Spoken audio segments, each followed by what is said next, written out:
વચનામૃત સારંગપુર 8 સ્વામિનારાયણ રે સંવત 1877 શ્રાવણ વદી દ્વાદશી ને દિવસ સ્વામી શ્રી સહજાનંદજી મહારાજ ગામ શ્રી સારંગપુર મધ્યે જીવા ખાચરના દરબારમાં ઉત્તરાદિ દ્વાર ઓરડાની ઓસરીએ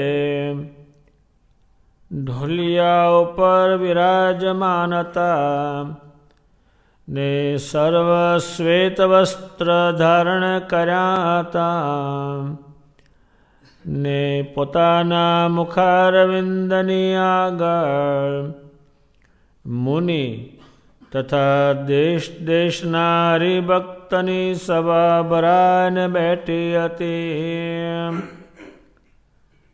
પછી ચૈતન્યાનંદ સ્વામીએ પૂછ્યું છે, હે મહારાજ, ઈર્ષાનું શું રૂપ છે?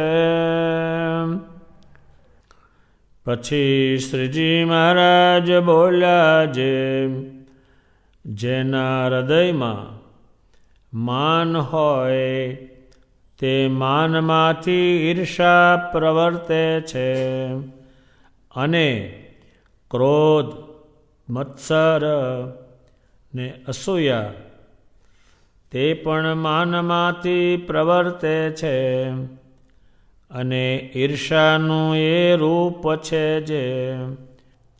જે પોતાથી જે મોટા હોય તો પણ તેનું જ્યારે સન્માન થાય ત્યારે તેને દેખી શકે નહીં. એવો જેનો સ્વભાવ હોય તેને એમ જાણવું છે, આના હૃદયમાં ઈર્ષા છે.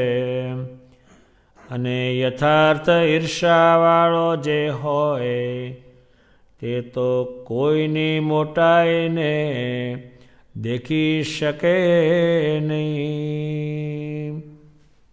ચૈતન્યાનંદ સ્વામીએ શ્રી મહારાજને એક બે જ લીટીનો શબ્દ પૂછે છે, હે મહારાજ, ઈર્ષાનું શું રૂપ છે? ઈર્ષા કોને કહેવાય અને એક હોય એને ઓળખી કેમ શકીએ? એનો રૂપ શું કે આનામાં ઈર્ષા છે અને આનો અનુભવ શરીરમાંને પૂરો છે.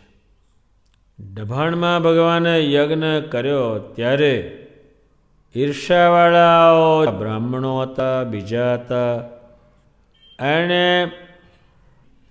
એણે કહેલું કે આ દભાણનો યજ્ઞ આપણે પૂરો થવા દેવો નથી. ભગવાન હાજર હતા ત્યાં. ત્યારે બધાએ નિર્ણય કર્યો કે કુંડમાં એક બ્રાહ્મણ પડો અને પછી બ્રાહ્મણ સળગી ગયો. શું આ યજ્ઞ કહેવાય? શું આ ભગવાન કહેવાય? એ બધું એને કરાવવું હતું. એ તો ઘણી વિસ્તારવાળી વાત છે બધી, પણ આ પ્રશ્ન જે પૂછાણો એનો ભગવાનને પોતાને પણ અનુભવ છે. એક બ્રાહ્મણ યજ્ઞ કરીને ગયો અને એના એક કાકાને સંભળાવ્યું કે ક્યાં ગયો તો કે દભાણના યજ્ઞમાં સ્વામિનારાયણના. એ પૂરો થઈ ગયો, પૂરો થયો. મેર ભૂંડા, મેં યજ્ઞમાં પડીને તારે બંધ કરાવો હતો ને. અને એ તે વખતે ત્યાં ચર્ચા થઈ છે કે આપણે એકાદ બ્રાહ્મણ મરીએ પણ બધાને પૂછો, મરવાની ના પાડી. પછી ઘી ઢોળવાનું કર્યું, પેલું કર્યું. એ ઈર્ષ્યા છે. અને હજારોને એમ કે હો ભગવાન યજ્ઞ કરે છે, આવો યજ્ઞ તો જોયે ને. એવા પણ માણસ ત્યાં હતા. શ્રી મહારાજ વડોદરામાં પધાર્યા છે. મહારાજા બોલાવી રહ્યા છે. આખું રાજ શણગારેલું છે. જય જયકાર થઈ ગયો છે. તે વખતે સંપ્રદાયના નહીં પણ અન્ય લોકો ઈર્ષાવાળાએ એક નિર્ણય લીધો કે જેટલા આપણા મલિન મંત્રો છે એ સ્વામિનારાયણ ઉપર અને હાથી ઉપર પ્રયોગ કરો એટલે બધું નાશ પામે. પણ એ ભગવાન હતા એટલે કંઈ થયું નહીં, થઈ જાય. હાથી પણ હેઠો પડે એટલા મંત્રોચ્ચાર કર્યા.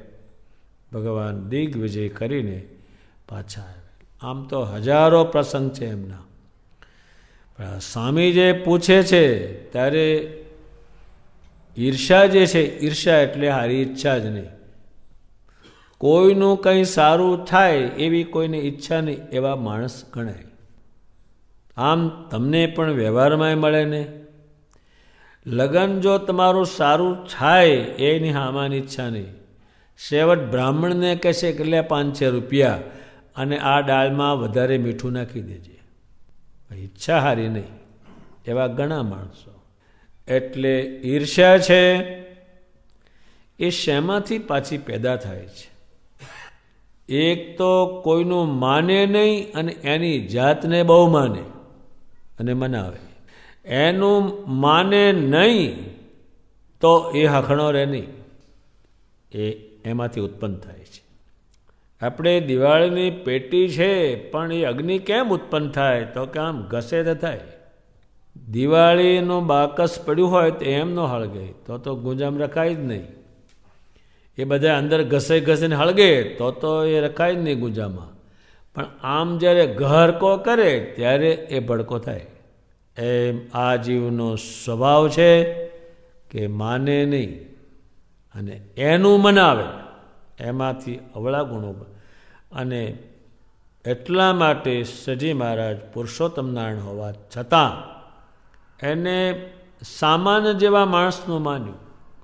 એ અયોધ્યામાં કથા સાંભળવા જાય એનું માને ને, અને રામાનંદ સ્વામીની પાસે જે કે એ કરે, વાસણ ઘસે, પૂજા પોલ લાવી લે, જે માને છે બધા એનું.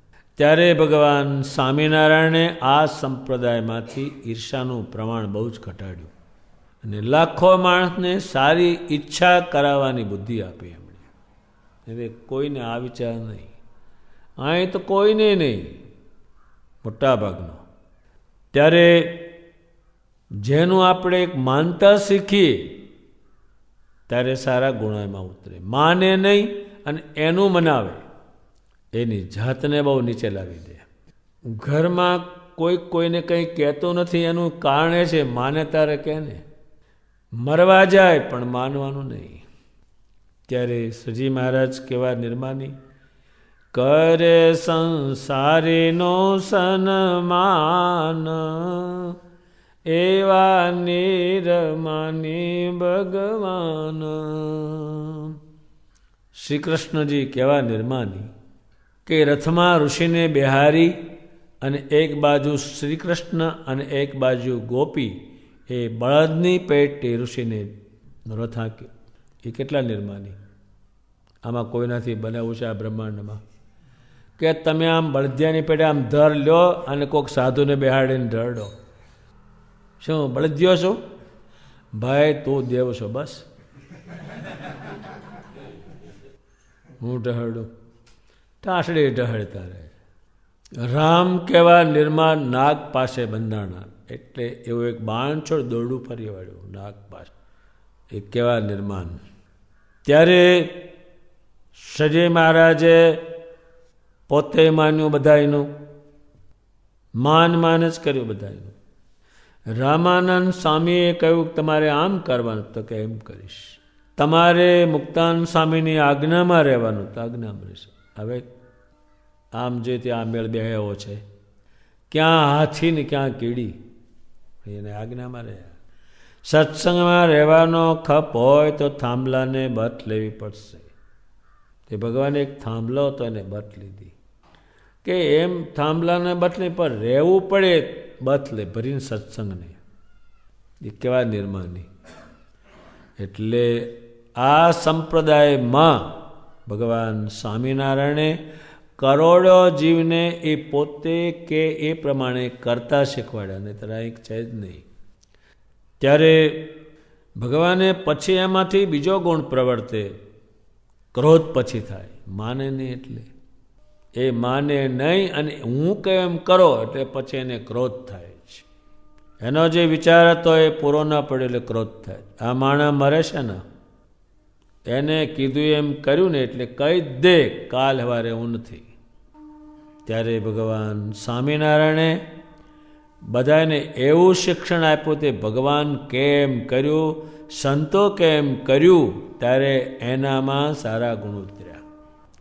ત્યારે એટલું બધું માન મુકાયું, ભગવાને માનવાનું મુકાયું, અને ન માન્યું તેમાં અવળા ગુણો આવીને ઊભા રહ્યા. અત્યારે આપણે હનુમાનજી મહારાજે રામનું માન્યું કે પાળ બાંધો, આમ કરો, તો માન્યું તો એને સૌ માને, અને રાવણે ન માન્યું તો આજ એને કોઈ ન માને. જેણે સ્વામિનારાયણ ભગવાનનું માન્યું એ કેવા મોટા થયા, આજ એને સંભાળે આવું. અને ન જેણે માન્યું અને નીકળી ગયા, એમાં કશું નીકળ્યું નહીં. હવે એ નીકળી ગયા, ભગવાનને મૂકીને નીકળ્યા, એટલે ભગવાન તો એની સામે જોવાના નથી. ત્યારે એનો કોઈ ગરાગ નહીં, યમે એનો ગરાગ નહીં, એનો અડે, એટલા નકારા થઈ જાય. શરીર મારું જેને ન માન્યું એ દેહ છતાં દુખિયા થયા અને મરીને દુખિયા થયા, અને માન્યું એ બીજું થયું. એટલે આ ઈર્ષ્યાનું શું રૂપ છે એ જાણી રાખવા માટે આ કામનું બહુ, જો આપણે સ્વામિનારાયણ ભગવાનના કંઈ વચન હોય એ જ બરાબર છે, અને એ પ્રમાણે કરીએ, સંતના જે વચન છે જે કયા એ બરાબર છે, તો ઘણા રૂડા ગુણ ઉતરે એમાં. અને જેણે માન્યું જ નહીં એમાં ઉતરવાનું શું છે? અને એવા ગુણ આવે કે કોઈની મોટાઈ એને ગમે નહીં, હવે તો મેળસે પડે. આ માણસમાં રહેલું છે, કોઈનું માનતું નથી, એટલે ઘરમાં કોઈને કોઈ કહેતું નથી. એટલે આપણને ભગવાન સ્વામિનારાયણ જે કંઈ કહ્યું છે, અને આપણા અનંતકોટી મુક્તોએ જે કંઈ કહ્યું છે, અને સંતો આપણને જે કંઈ તે માનતા રહેશું તો રૂડા ગુણ આવવાના છે, નહીંતર આ કયા એવા આવવાના છે, અવળા બધા જ. ત્યારે જે માનતા નથી એનું કોઈ પણ માનતું નથી. છે આમ ટૂંકો જ પ્રશ્ન, પણ એ ઘણી વસ્તુ ઘણા શાસ્ત્રો ઉઠાવી લે એટલો છે. એટલે આપણે ધ્યાન ક્યાં રાખવાનું? કોઈ આપણને શ્રી મહારાજે જે વચનો કયા છે તે માનવાનો આગ્રહ રાખો, અને જેણે માન્યું નહીં તેમાં કાંઈ નીકળ્યું નહીં. એટલે આના વિશે જેટલું કહીએ એટલું ઓછું છે. અને શ્રી મહારાજે જે 4 લીટીમાં સમજાવ્યું છે, એટલે જેને માન્યું નહીં એ બધા હેરાન થયા છે. આગલી કથાઓ પણ એવી જ છે. માટે સ્વામિનારાયણ ભગવાન કેમ કરતા શીખવું, એ પ્રમાણે દેહને ચલાવવું, મુક્તોએ કહ્યું એના વચન માનવા, તો આપણું ચોક્કસ કોક માનશે. એ વિષયમાં ભગવાન સ્વામિનારાયણે ચૈતન્યાનંદ સ્વામીને જે ઈર્ષાનો પ્રશ્ન પૂછ્યો છે, એ ભગવાને 4 લીટીમાં જે કંઈ કહેવાનું છે તે બધું એમાં આવી જાય છે. એટલે આપણે માનવાની વૃત્તિ રાખવી, મનાવવાની ન રાખવી. અને જેણે મનાવવાની વૃત્તિ રાખી એમાં કશું નીકળ્યું નહીં કાંઈ. એ વિષયમાં સદીમાનો પણ પૂરો અનુભવ છે, સંતોનો પણ પૂરો અનુભવ છે. અને પછી ભગવાન આપણને વાત સમજાવે છે ચૈતન્યાનંદ સ્વામીને, પણ આપણે સૌને આ વાત કામની છે. એટલા માટે આપણે માનતા શીખવું. કોક કે આજ મંદિરે કેમ ગયો નહીં, કે ભૂલ થઈ ગઈ. કપાળમાં તિલક ચાંદલો કેમ કર્યો નથી, કે ભૂલ થઈ ગઈ. અને તમે કહો, તમે કોણ કહેનારા? એ તરત જ માથાકૂટ ઊભી થાય ને હલકામાં હલકો બનતો જાય. ત્યારે ભગવાને ઈર્ષાનું પ્રમાણ આ સંપ્રદાયમાં બહુ જ ઘટાડ્યું. એનું કારણ કે એને પોતે મનાવ્યું. ભગવાન કંઈ હોય તો એ મનાવે રે, ત્યાર પછી એનો ચાલ છોડે. એ વસ્તુ મનાવી દે. એ મનાવ્યું ત્યારે બધાને ખ્યાલ આવ્યો કે આપણને ઉપર ભગવાનની દૃષ્ટિ હારી પડી, સંતોની દૃષ્ટિ હારી પડી, સુખી બહુ થયા. પણ એ માનવાને કારણે જ થયેલું છે. અને મુક્તાનંદ સ્વામીએ ભગવાનની આ વાણી ઉપર એમણે એમના સગાબેન ઉપર એક કાગળ લખ્યો છે, પણ આને લગતો છે. શ્રી મહારાજ કંઈ બોલ્યા હોય એ વાણી સૌની સમજમાં આવે એવી લખી અને પછી કહેતા.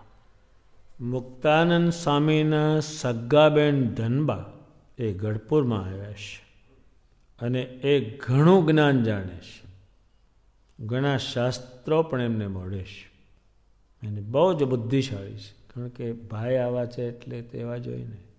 હવે ત્યાં આવ્યા છે, અહીંયા હવે ત્યાં હજારો સ્ત્રીઓ રહેશે, પણ આવું કંઈ ભણેલાને એવું નહીં, ગોપીઓની રીતની પેઠે બસતા.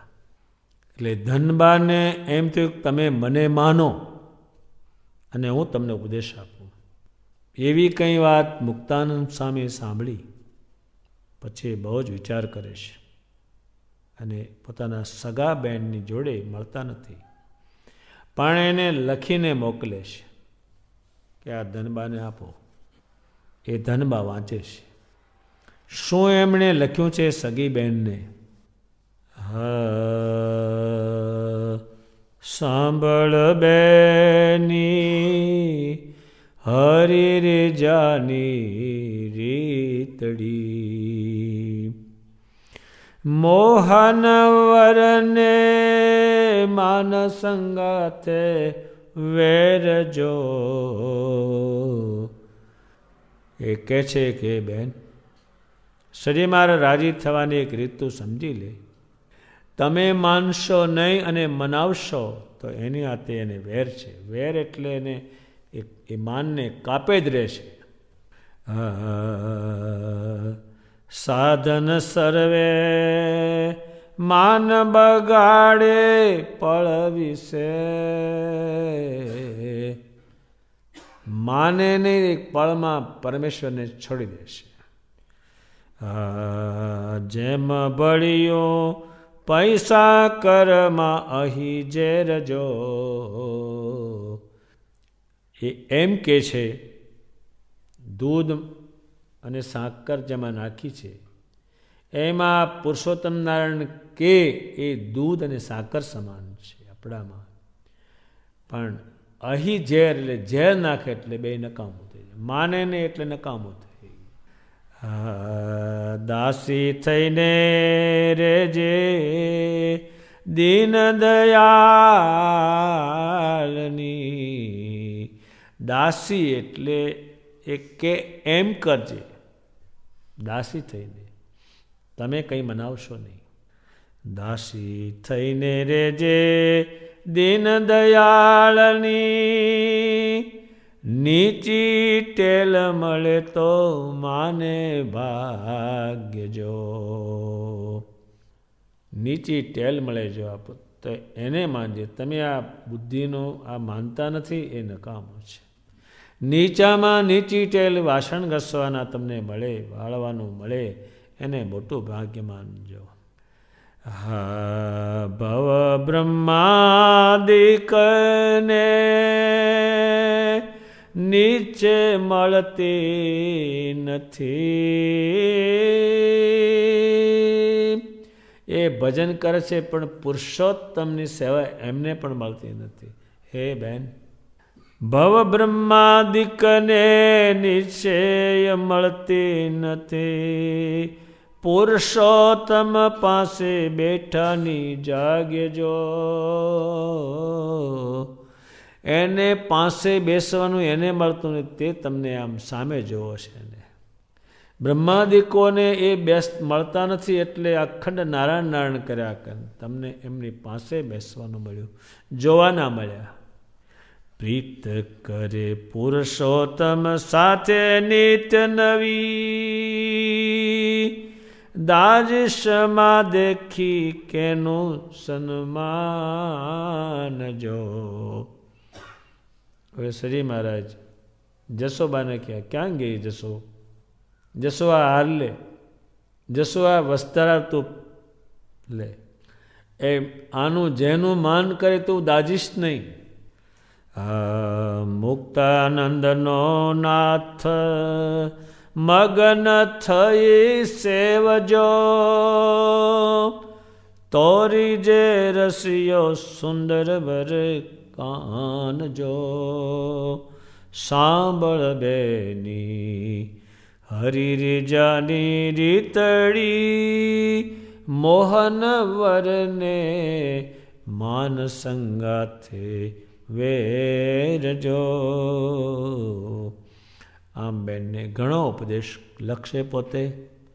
અત્યારે તો માનની હાથે જે વાત છે એ મુક્તાનંદ સ્વામીને બેનને સમજાવી છે. બેનને સમજાવી છે એ આપણે સમજવા માટે પણ છે કે માનીએ નહીં એટલે શરીરમાં રાજી થવાના નથી જ. કોઈ રાજી થવાનું નથી નહીં. એટલે માનવાની ટેવ પાડવાની અને એનાથી ભગવાન પસંદ થશે. એટલે મુક્તાનંદ સ્વામી આ જે પ્રશ્ન છે એને પૂરો સમજાવતો એમણે કીર્તનમાં એ ભાવ ઉતાર્યો છે. માટે સ્વામિનારાયણ ભગવાનનો અને ભગવાન જે અક્ષરધામમાંથી મુક્તો લાવ્યા એણે જે લખ્યું છે તે માનવાની ટેવ પાડવી. અને કોઈ આપણને કહે કે આ તે કેમ કર્યું નહીં, આ તે કેમ કર્યું નહીં, તો સારું નહીં ભૂલ, હવે એ ભૂલ નહીં કરું. એવું શ્રી મહારાજે સંસ્કાર પાડ્યા. તેને કારણે લાખો માણસ ભેળા રહી શક્યા. એ ત્યાં ભેળા રહી શકે જ નહીં. એટલા ભેળા કર્યા, ગરીબ અને શ્રીમંત રાજાઓને ભેગા રાખ્યા. એ કયે કારણે રાખ્યા? એ કારણેનું એ કે એ પોતે ન મનાવે, હામાનું માને. અને શ્રી મહારાજે કરોડો જીવોને પોતે જે વિચાર હતો એ મનાવ્યો, ત્યારે સૌ દેવ સમાન થયા. આજ આપણે એમની કથાઓ અને ગુણોને યાદ કરીએ છીએ. એવી રીતે સારંગપુરનું 8મું વચનામૃત પૂરું થયું. સહજાનંદ સ્વામી મહારાજ